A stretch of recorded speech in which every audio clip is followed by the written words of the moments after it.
देख रहे हैं खबरदार। मैं हूं श्वेता सिंह। सबसे पहले खबरों को खबरदार के लेंस से देख लेते हैं। जम्मू में एयरफोर्स स्टेशन पर ड्रोन हमले की जांच कहां तक आगे बढ़ी है, आज हम आपको बताएंगे।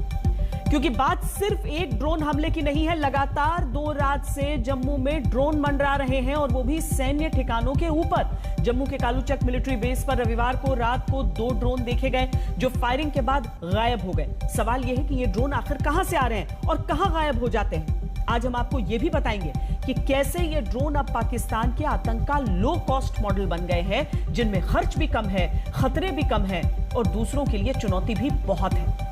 आतंक की इस नई उड़ान को मार गिराने के लिए भारत का काउंटर प्लान क्या है और कैसे साइज में छोटे ड्रोन को इंटरसेप्ट करना और उन्हें मार गिराना बड़ी चुनौती है, यह भी हम आपको बताएंगे। इसके बाद हम आपको वैक्सीन पर भारत के नए वर्ल्ड रिकॉर्ड के बारे में बताएंगे। पिछले हफ्ते भारत ने करीब 4 करोड़ लोगों को वैक्सीन की डोज दी। ये कई देशों की कुल आबादी से भी ज्यादा है। वैक्सीनेशन के मामले में भारत ने कैसे सुपर पावर अमेरिका को छोड़ दिया है पीछे, इसे आज समझना बहुत जरूरी है। और शुरुआत में ही आपको एक्स्ट्रा खबरदार कर देते हैं। मिसाइल के क्षेत्र में आत्मनिर्भर भारत की ताकत आज और बढ़ गई।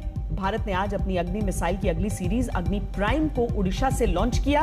परमाणु क्षमता से लैस अग्नि प्राइम जमीन से जमीन पर मारने वाली मिसाइल है। अग्नि प्राइम की रेंज 1000 से 2000 किलोमीटर है। इसके अलावा आज एक और अच्छी खबर अर्थव्यवस्था के मोर्चे से आई, जहां कोरोना से हुई तबाही के बाद बड़े राहत पैकेज का ऐलान किया गया। वित्त मंत्री निर्मला सीतारमण ने स्वास्थ्य, टूरिज्म और छोटे कारोबारियों के लिए आर्थिक मदद के ऐलान किए।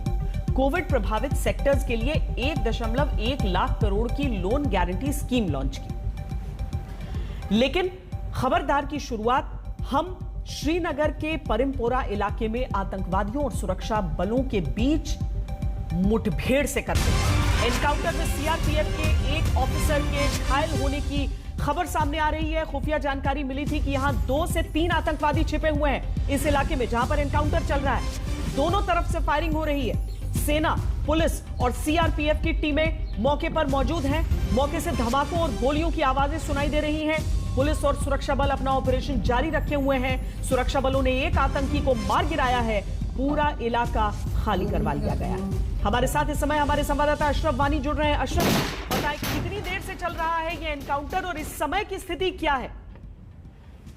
श्वेता, दरअसल अगर इस समय की स्थिति बयान करें तो फिलहाल क्योंकि अंधेरा है, जैसे आप तस्वीरों में देख रहे हैं, फिलहाल दोनों तरफ से खामोशी है, लेकिन पूरे इलाके की घेराबंदी जो है वो सुरक्षा बलों ने कर ली है।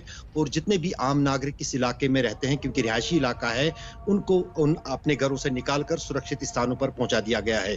दरअसल ये बड़ी सफलता हो सकती है सुरक्षा बलों के लिए, क्योंकि आज करीब सुबह 11 बजे लश्कर के एक मिलिटेंट को जहां पर गिरफ्तार किया गया था, उससे पूछताछ के बाद लश्कर के इस कमांडर के ठिकाने का पता चला है और माना जा रहा है कि जो इस मुठभेड़ में फंसा हुआ है आतंकी है वो लश्कर का कमांडर हो सकता है।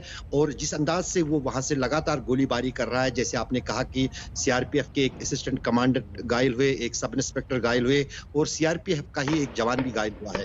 सीआरपीएफ के 3 लोग फिलहाल इस मुठभेड़ में घायल हुए हैं, लेकिन बड़ी सफलता ये है कि लश्कर का टॉप कमांडर, जो हम इस वक्त खास तौर से आज तक के दर्शकों को बता रहे हैं कि माना जा रहा है कि इस मुठभेड़ में फंसा है, जबकि एक मिलिटेंट जो है लश्कर का वो मारा गया है, जबकि तीसरा जो था वो गिरफ्तार किया गया है। बहुत शुक्रिया अशरफ वानी इस पूरी जानकारी के लिए। तो जिस तरह से जम्मू से लेकर कश्मीर तक, हालांकि श्रीनगर में और कश्मीर के